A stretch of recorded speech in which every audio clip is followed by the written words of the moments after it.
Okay, I'm up on the roof. I accessed this low slope section.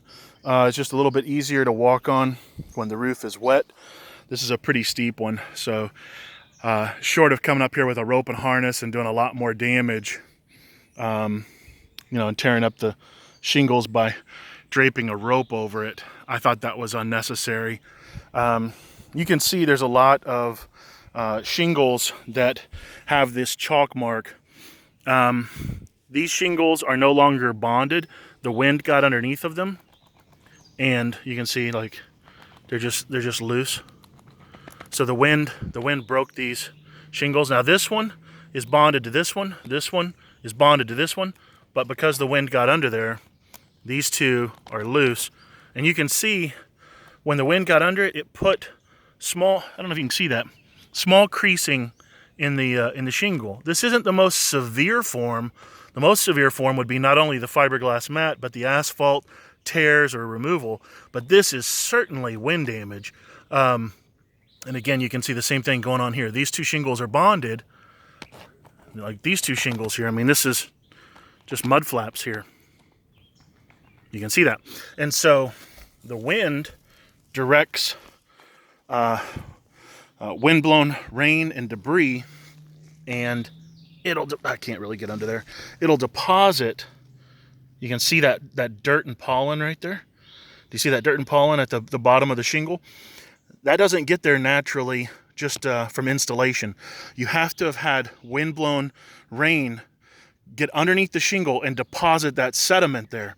And once that happens, it coats that sealant strip, and that sealant strip will never reseal. So the thermal bond from the manufacturer has been ruined due to an act of God.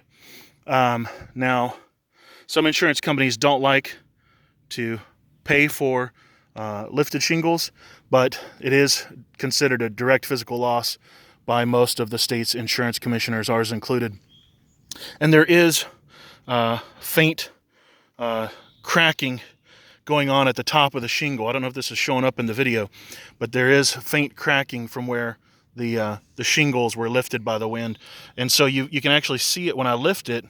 There is fractures that are occurring within the mat. So essentially, you have a fiberglass mat soaked in asphalt, coated in granules. So that fiberglass mat is almost like your skeletal system, and then the asphalt is like your organs, and then the granules would be like your skin. So what most insurance adjusters do is they look at the superficial damage. So they're going to look for a loss of granules, or they're going to look at creases in the asphaltic mat. But this you can actually see is a crease in the fiberglass, which would be like having a broken bone. So this is something that takes a lot of training in order to be able to distinguish and determine. So a lot of adjusters overlook this, but we've got damage to the fiberglass mat of the shingle itself. And it's all over the roof.